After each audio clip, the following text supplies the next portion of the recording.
Tuhan adalah gembalaku, takkan kekurangan aku.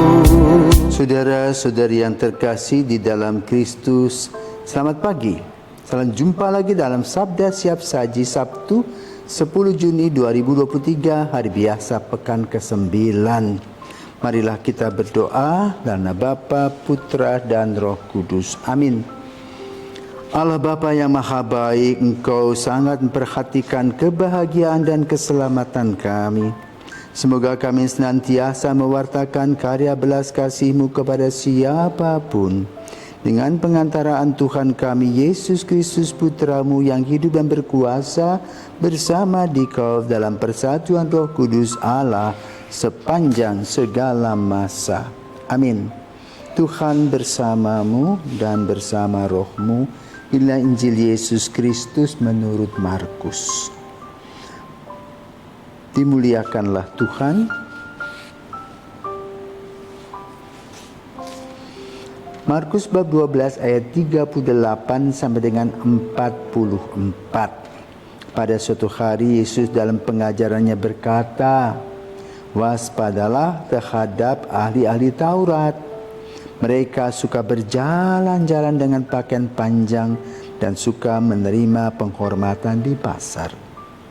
Mereka suka menduduki tempat-tempat terdepan dalam rumah ibadat dan tempat terhormat dalam perjamuan.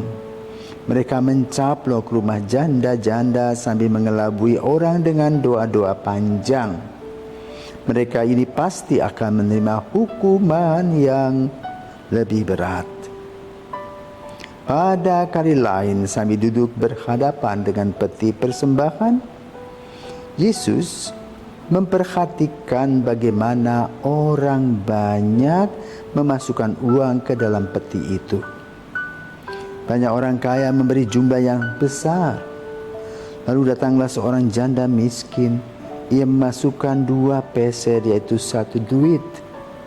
Maka Yesus memanggil para muridnya dan berkata kepada mereka, "Aku berkata kepadamu, sesungguhnya janda miskin itu memberi lebih banyak daripada semua orang yang memasukkan uang ke dalam peti persembahan. Sebab mereka semua memberi dari kelimpahannya, tetapi janda itu memberi dari kekurangannya, semua yang ada padanya, yaitu seluruh nafkahnya." Demikianlah sabda Tuhan, terpujilah Kristus. Saudara-saudariku yang terkasih, hidup sebagai makhluk sosial melahirkan banyak hal. Lahir antara lain gradasi, si kaya, si miskin, si tampan, si ganteng, si biasa-biasa saja. Warnanya gelap, warnanya putih dan sebagainya. Rambut keriting, rambut lurus. Itulah pergumulan manusia. Demikian pula dalam urusan dengan iman. Ada macam-macam orang. Maka digambarkan dalam Injil pada hari ini. Ada orang-orang yang mentereng. Ya. Sebagai seorang yang beragama, berkuasa atas apa yang mereka imani. Seolah-olah mereka itu dengan tanda petik Allah bisa mengatur segala-galanya. Maka mereka itu petantang-petenteng. Itu dikritisi oleh Yesus. Mereka biasa pamer di jalan-jalan mau pergi sembahyang. Ya pegang alat sembahyang. Padahal tidak sembahyang, hanya melihat orang. Maka di dalam pertemuan-pertemuan tertentu Yesus mengajak para murid untuk antara lain berdoa, kunci kamar. Bukan untuk pamer, berbicara dengan Bapa di surga. Berdoalah doa Bapa kami. Ini merupakan sebetulnya kritik, tetapi juga kritiknya edukasional. Demikian pula dalam hal persembahan tadi. Yesus melihat orang-orang kaya sudah dengan mungkin uang yang tebal atau digesek, ya, kemudian ditampilkan di publik sekian besar, lalu bisa membusungkan dada. Dan mereka memberi dari kelebihan uang mereka, dari kekayaan mereka. Maka dari kuantitas. Nah, Yesus ingin menekankan kepada para murid secara kualitas. Bagaimana persembahan itu betul-betul rela, ya, diberikan dengan kualitas tertinggi dari kepenuhan hati mau memberi. Bukan untuk mendapatkan pencitraan.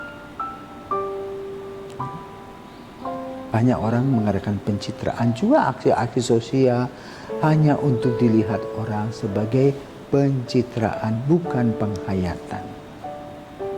Karena pada pagi hari ini Yesus mengajak kita untuk melihat kembali langkah-langkah kita selanjutnya.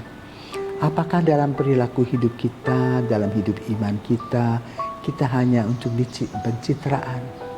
Semuanya untuk pamer atau betul menghasilkan relasi yang dekat dengan Tuhan, menghayati betul relasi dengan Tuhan dan mengekspresikannya dalam kehidupan nyata sehari-hari.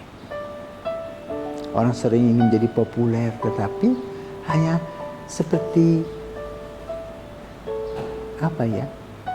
balon yang terbang kemudian kena angin meletus sekejap saja, atau kerupuk yang digoreng sebentar kena angin langsung layu. Kalau kita betul melayani Yesus secara kualitatif, maka penghayatan itu akan kontinu dan kita terus melaksanakannya tanpa harus dipuji. Kenapa? Pelaksanaan dari apa yang dilaksanakan tadi adalah bagian dari memuliakan Tuhan. Dan inilah yang ditekankan oleh Yesus. Bukan hanya untuk gaya-gayaan, show off. Ya, sudah itu menghilang. Maka kalau orang memberi misalnya satu kotak, satu dus Superman saja mesti di syuting, dimasukkan jadi YouTuber, dimasukkan aku memberi. Apakah itu perlu? Tak perlu. Yang perlu adalah bahwa betul kalau kita melihat orang-orang sederhana, Yesus berkata, tangan kananmu gak usah tahu kalau tangan kirimu berbuat sesuatu. Maka mari saudaraku terkasih, kita mempunyai semangat melayani Tuhan. Bukan mengadakan pencitraan, tetapi penghayatan. Bukan dari kuantitasnya, tetapi dari kualitasnya. Sehingga dengan kualitas itu kita merasa bahwa hidup kita ini penuh dengan berkat-berkat berkelimpahan. Dan pekerjaan kita atau penghayatan dalam pelaksanaan misalnya antara lain bakti sosial tidak sia-sia. Karena apa? Melahirkan kesembuhan bagi yang sakit, melahirkan harapan bagi mereka yang putus asa, melahirkan kekuatan bagi mereka yang tidak bersemangat. Tuhan memberkati.